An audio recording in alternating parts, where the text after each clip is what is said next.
대구 사우나 화재 속보부터 전하겠습니다. 불은 20분 만에 꺼졌는데 왜 이렇게 큰 피해가 났는지 아직도 이해가 되지 않는다는 분들이 많습니다. 사우나 내부를 저희 취재팀이 처음으로 촬영했는데 불이 났을 당시를 재구성한 이번 리포트를 보면 짐작가는 점이 있습니다. 윤태호 기자입니다. 불이 난 4층 사우나 내부입니다. 탈의실과 헬스장이 있던 곳엔 불에 탄 잔해들이 어지럽게 널려 있습니다. 천장이 많이 탔다는 것을 알 수 있습니다. 탕으로 들어가 봤습니다. 불에 탄 흔적이 많지 않습니다.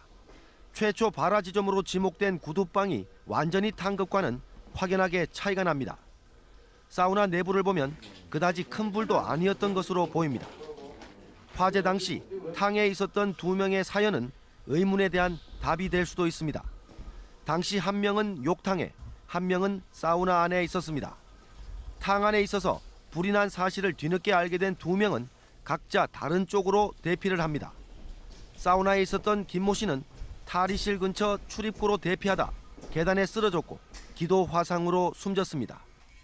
나머지 한 명인 남재목 씨는 미용실 쪽 비상 통로로 대피해 화를 면했습니다. CCTV를 보면 당시 사우나에 있었던 10여 명 가운데 남 씨처럼 미용실 쪽 비상 통로로 대피한 사람들이 제법 있습니다. CCTV에 찍힌 손님들 대피 장소가 바로 이곳입니다. 미용실과 연결된 이곳은 사우나 출입구를 제외하고 야외로 나갈 수 있는 유일한 통로인데요. 손님들 상당수는 이 통로를 모르고 있었습니다. 찜질방에 들어간 걸 내가 봤어요.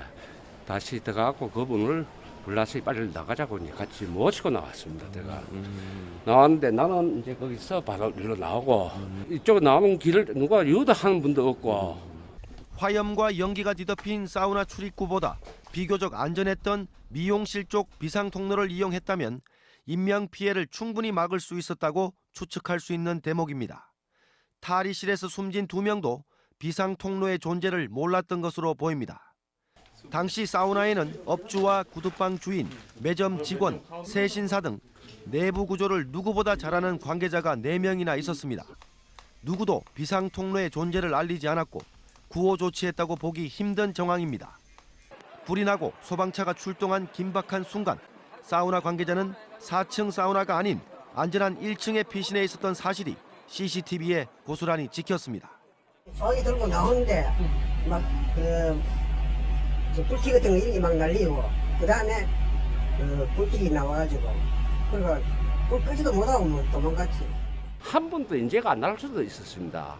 사전에 미리 불을 나서 저거가 해갖고 대피를 시켜줬으면 또 연락만 빨리 해줬으면. MBC 뉴스 윤태호입니다.